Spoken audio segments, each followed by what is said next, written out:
नमस्कार साथियों, आप देख रहे हैं केशव सिंह वॉइस।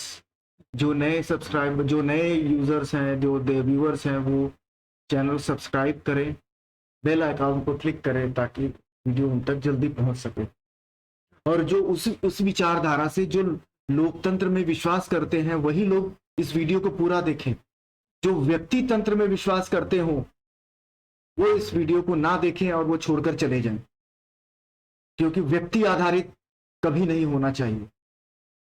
हमें देश के बारे में सोचना चाहिए, देश पे आधारित होना चाहिए। हम एक पार्टी, एक व्यक्ति, एक पार्टी जिसने कांग्रेस को खत्म करने के लिए, राहुल गांधी को पप्पू साबित करने के लिए ना जाने कितने पैसों को खर्च किया, और उसके सवालों से वो इतना घबरा गई, इतना डर गई कि उसकी लोकसभा की सदस्यता को रद्द कर दिया।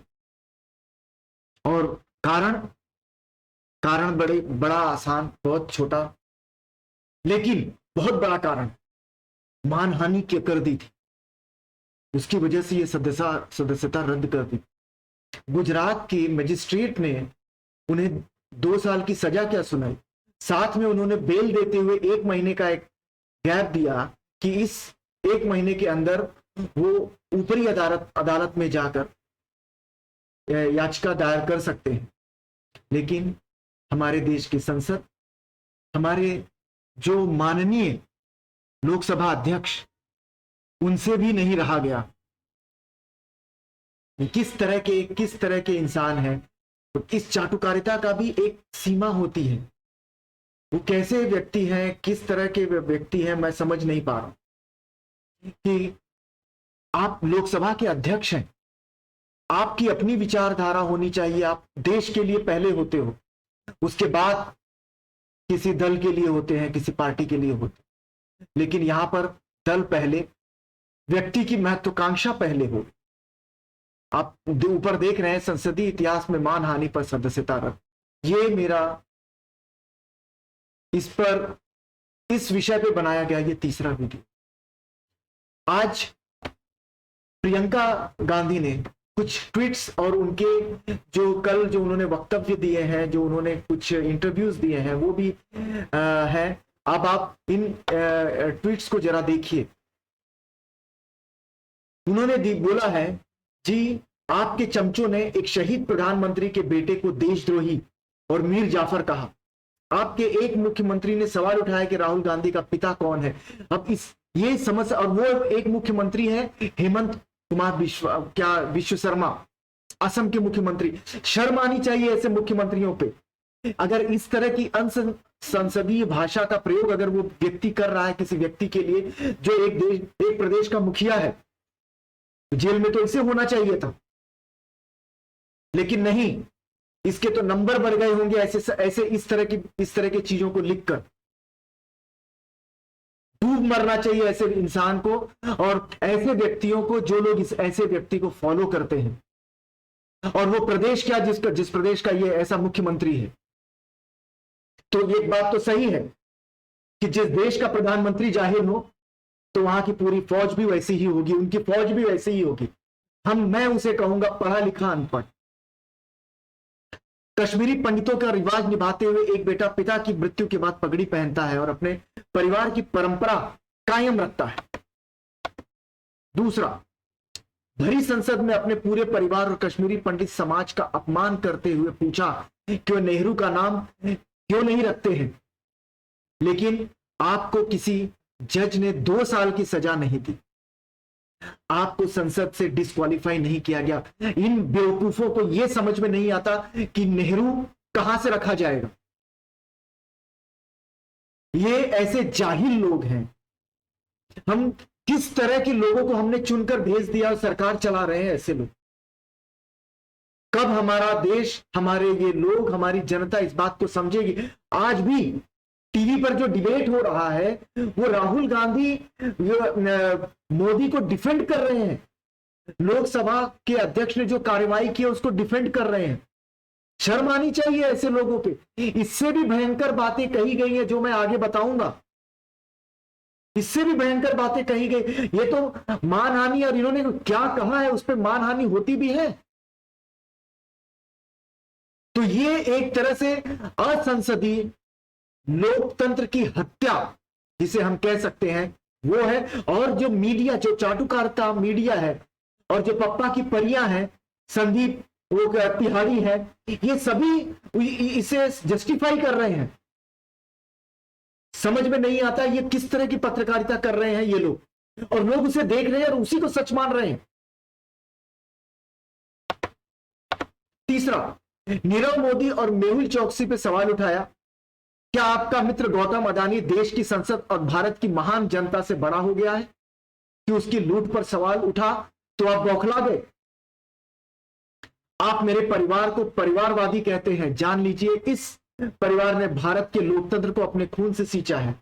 ये प्रियंका गांधी ने कहा, प्रियंका वाड्रा ने कहा, और ये बात सही भी है। इंदिरा गांधी, अगर इनके परिवार की अगर हम बात करें तो इंदिरा गांधी, पंडित नेहरू, राजीव गांधी, इन सभी ने देश के लिए अपने बलिदान दिए, कुछ ना कुछ दिया ही है। अब इनके ऊपर आप राहुल गांधी पे आप सवाल उठाइए, परिवार को तो मत बोलिए ऐसे, इस तरह का तो हरकत मत करिए कि शर्मनाक हरकत आप कैसे कर सकते हैं?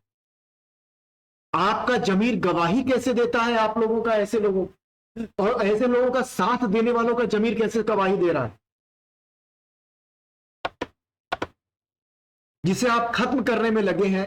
इस परिवार ने भारत की जनता की आवाज बुलंद की और पुरुषों से सच्चाई की लड़ाई लड़ी। हमारी रगों में जो खून दौड़ता है उसकी एक खासियत है, आप जैसे कायर सत्तालोभी तानाशाह के सामने कभी नहीं झुकेगा।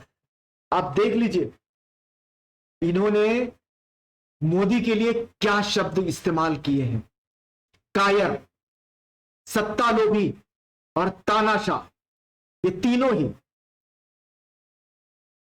न कभी झुका है और न कभी झुकेगा, आप कुछ भी कर लीजिए। तो ये तो बात सही है कि ये लोग कायर भी हैं, तानाशाही तो हम समझ ही रहे हैं कि तानाशाही कैसी होती है। अब आप ये देखिए कि असल में राहुल गांधी ने कहा क्या है। इस बात को भी हमें समझना बहुत जरूरी है कि राहुल गांधी ने क्या कहा है।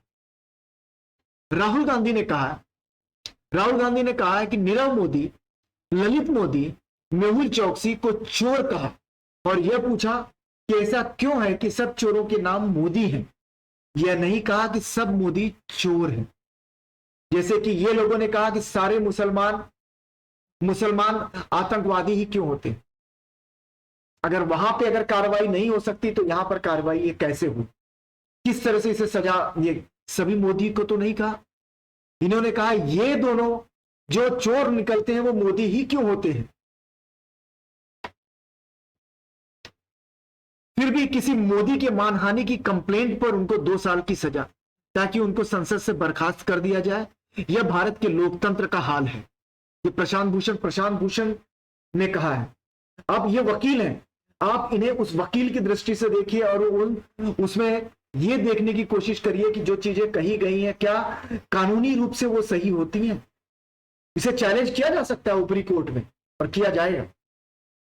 मैं राहुल गांधी का हिमायती नहीं हूं, लेकिन जिस तरह से ये चीजें हुई हैं वो आज कहीं ना कहीं बहुतों की जो सोच है वो राहुल गांधी के प्रति बदल गई है, और ये सरकार कहीं ना कहीं तानाशाही का काम कर रही है। और ये भी बताने की, ये लोगों को भी पता चल रहा है कि ये डरे हुए हैं, डरी हुई मानसिकता ऐसे कार्य कराती है, क्योंकि उन्हें अब समझ में आ नहीं रहा है कि क्या किया जाए, ऐसे सवालों से कैसे बचा जाए। अगर जेपीसी वाकई करनी पड़ गई तो फिर बहुत सारे सवाल खड़े होंगे और उनके जवाब को ढूंढते ढूंढते वो जो तय है वो चाबी नरेंद्र मोदी तक जाएगी, तब वो जनता को क्या जवाब देंगे।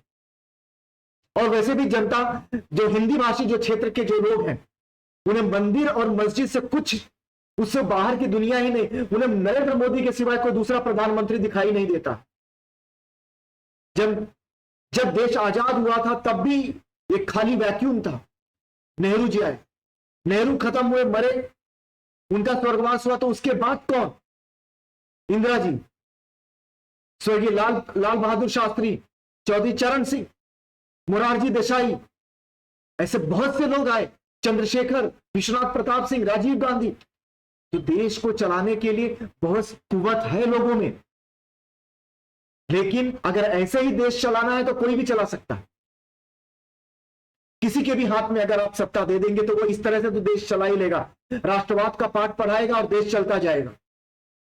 56 इंच का सीना जब 56 इंच के पोस्टर से डर गया, 56 सवालों के अंदर से डर गया, तो उस वो देश क्या समझ। यही प्रधानमंत्री, यही नरेंद्र मोदी है। आप याद करिए यूके में जब वो गए थे, इंग्लैंड में गए थे, तो वहां पर वो एक इंटरव्यू दे रहे थे। उस इंटरव्यू में उन्होंने क्या कहा था कि मुझे तो सवाल पूछने वाले, जो मेरी आलोचना करने वाले लोग, और वो सवाल पूछ कौन रहा था? एक चाटुकार पत्रकार प्रसून जोशी, जो उनसे सवाल, और सब स्क्रिप्टेड सवाल। तो वहां बड़ा ही इस तरह से लिख रहे थे, कह रहे थे। आज अगर उसी इंटरव्यू को अगर आप खोल कर देख लेंगे और आज के परिप्रेक्ष्य में अगर देखेंगे, तो जो बातें कही उसके ठीक उलट की गई। सत्ता से सवाल, सीबीआई आपके घर, ईडी आपके घर। आप सत्ता से सवाल मत करिए। अडानी तो देश हो गया है और देश ही अडानी है। अडानी से शुरू, अडानी पे खत्म। मोदी जी को और कुछ दिखाई नहीं देता, अपने दोस्त को बचाने में लगे हुए। प्रशांत भूषण, टेलीग्राफ। अब आप ये देखिए कि टेलीग्राफ ने क्या लिखा है। टेलीग्राफ ने दिया है,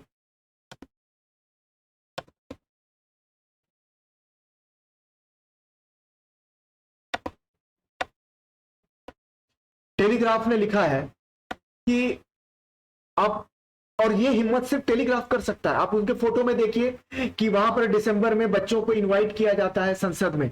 उन्होंने एक दिया हुआ है किस तरह से, if these guests visit the temple of democracy now they won't see him, photo देख रहे हैं, but they will see them. नीचे देखिए, कहने का मतलब अगर बच्चों को अब जो लोकतंत्र के मंदिर में जब उन्हें इनवाइट किया जाएगा तो उन्हें राहुल गांधी नहीं, अब ये लोग दिखाई देंगे। और ये लोग कौन है? अनुराग ठाकुर, जिन्होंने कहा था देश के गद्दारों को सामने से आवाज आई, गोली मारो सर, ये आवाज है। फिर आया, फिर दूसरी जो है Pragya Singh Thakur, accused of calling Godse a patriot. The MP later denied the charge but apologized. इन्होंने जब गोडसे को देशभक्त कहा था, उसी वक्त, उसी समय जो हमारे प्रधानमंत्री हैं, उन्होंने कहा था कि मैं इन्हें कभी माफ नहीं कर पाऊंगा दिल से, और कब उन्होंने दिल से इन्हें माफ भी कर दिया और पता भी नहीं चला। तो ये तो हमारे प्रधानमंत्री हैं, इस तरह के प्रधानमंत्री हैं हमारे देश के। और कुछ बातें आपको याद दिला दें कि किस तरह से हमारे प्रधानमंत्री ने कहा था कि 50 करोड़ की गर्लफ्रेंड, इस पर भी कोई मानहानि नहीं हुई। इस पर भी इन्हें, इससे क्या 50 करोड़ की गर्लफ्रेंड कहने पर इनका जो देश का जो जीडीपी है वो बढ़ा। ये एक ट्वीट था, मैंने किसका है वो नहीं हटा दिया है, ये एक ट्वीट था, ट्विटर हैंड। तो 50 करोड़ की गर्लफ्रेंड, देश का प्रधानमंत्री अगर इस तरह से इतनी निचले स्तर की अगर बात करता है तो आप समझ जाइए कि वो उस पद पे बने रहने के लायक है। दूसरा, अब ये देखिए, अब जो ये सारा जो चीजें, जो घटना ये जो घटित हुई, और हमारे देश के प्रधानमंत्री ने एक बात और, देश के प्रधानमंत्री ने यहां तक कहा था, कांग्रेस की विधवा को कह के संबोधित किया था। तो इससे तो मानहानि, यहां पर भी मानहानि बनती है, लेकिन तब उन्हें इस कोई संज्ञान नहीं लेगा। ये तो बेशरम लोग हैं। जर्सी गाय तक कहा था, अगर आपको याद है तो इससे भी बेहुदा, इससे बेहुदा, और बोलते हैं रास्ते का राह चलता मवाली भी ऐसे शब्दों का प्रयोग करता है। तो कम पढ़ा लिखा प्रधानमंत्री जो अरविंद केजरीवाल ने कहा था, तो जो कम पढ़ा लिखा प्रधानमंत्री अगर ये होगा तो यही भाषा का स्तर होगा, और ऐसे ही होंगे। और ये जो बातें कहते हैं इसके ठीक उलट करते हैं। ना हो तो आप इनका YouTube पर जाइए और इनके उस इंटरव्यू को ढूंढिए जिसमें उन्होंने कहा था कि मुझे तो आलोचना पसंद है, मैं ऐसे लोगों को इनके रहने से ही मैं संवरूंगा। तो ये संवर रहे हैं जिन्हें सवाल करना पसंद नहीं। सवाल करोगे सदस्यता जाएगी, सीबीआई और ईडी आपके घर आएगी और आप जेल जाओ। और अब आप देखिए कि ये जो राहुल गांधी को जो अरेस्ट ये जो हुआ है, ये इसकी क्रोनोलॉजी समझने की कोशिश करिए। अडानी को लेकर 7 फरवरी को लोकसभा में राहुल गांधी ने भाषण दिया, राहुल गांधी ने अपना वक्तव्य दिया और वहां पर जो उन्होंने कहा उन भाषण में से 16 या 18 जगह से स्पंज कर दिया गया, चीधड़े निकाल दिए गए उनके भाषण के। इतना डर, जबकि वो ऑन रिकॉर्ड होता है। 7 फरवरी को लोकसभा में भाषण दिया। इसके बाद राहुल गांधी के भाषण के 9 दिन बाद 16 फरवरी को उनके खिलाफ मानहानि का मामला शिकायतकर्ता द्वारा हाई कोर्ट में अपने स्टे वापस लेने के कारण तेज हो जाता है, जबकि 1 साल पहले से उसमें हाई कोर्ट में स्टे ले लिया गया था। तो अब प्रधानमंत्री को तो यह लगने लगा था, नरेंद्र मोदी को यह लगने लगा था कि यह मामला गर्मा जाएगा और ये लोग ऐसे छोड़ेंगे नहीं, विपक्ष को भी डराना होगा, आवाज बंद करनी होगी। तो इनको अब ये चीज को चलाया जाए अगर, और मामला कितना तेजी से चला मजिस्ट्रेट की अदालत में। ये देखिए 27 फरवरी को बहस चालू होती है, 17 मार्च को फैसला रिजर्व कर दिया जाता है और फिर 23 मार्च को फैसला आ जाता है। तो कितनी तेजी से ये चीजें सब घटित हुई। तो इसे आप ये समझिए कि इसकी स्क्रिप्टिंग कैसे की गई थी और 24 घंटे के अंदर लोकसभा की सदस्यता को और तेजी दिखाई गई। मतलब साफ था कि क्या करना है, यह पहले से मालूम था। लोकसभा के अंदर लोकसभा अध्यक्ष को पहले से हिदायत दे दी गई थी कि आपको यह करना है। शाम तक जजमेंट आता है, अगले दिन 12 बजे तक सदस्यता रद्द हो जाती है। इतनी तेजी अगर ये लोग मेहुल चौकसी के पर किए होते, विजय माल्या पर किए होते, नीरव मोदी पर किए होते, ललित मोदी पर किए होते, तो ये सारे लोग आज देश में होते, ये सब भागे नहीं होते। अब तक हमारी संस्था उन्हें पकड़ ली होती, लेकिन नहीं, ये नाकारे लोग हैं, क्योंकि ये कठपुतली है। जब आप किसी के कहने पर काम करोगे तो यही होगा, देश इसे भुगतता रहेगा और आम जनता खुश होती रहेगी। क्योंकि आम जनता का पहला अगर नरेंद्र मोदी तो कौन, अरे ऐसे प्रधानमंत्री होने से अच्छा है कि बिना प्रधानमंत्री का भी देश चले। अगर प्रधानमंत्री अगर हो तो बिना प्रधानमंत्री का भी देश चल सकता है। तो फिर कोई भी बन सकता है, कोई भी प्रधानमंत्री बन सकता है। तो ये नहीं तो कोई और सही। ये तो बड़ा अजीब सवाल है और हमारी मीडिया किस तरह से इन्हें सपोर्ट कर रही है, ये शर्म की बात है। मैं उम्मीद करता हूं कि आप लोग इस बात को सोचेंगे और समझेंगे और इस बात के तह तक जाएंगे। धन्यवाद।